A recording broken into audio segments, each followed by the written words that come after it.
Howdy guys. That thing running? I hope it is. We'll find out.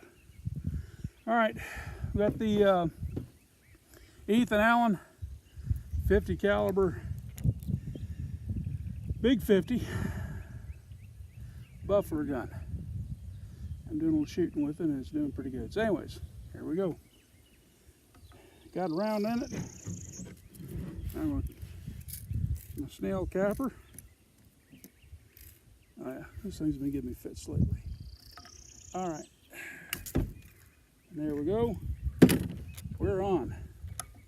Full cock. And notice this has quite a bit of drop in the stock. And I know a number of people didn't care for it because they're used to shooting in a 20th and 21st century style. This is more of a mid to late 19th century thing where they sit more of your jawbone on it. Oh yeah.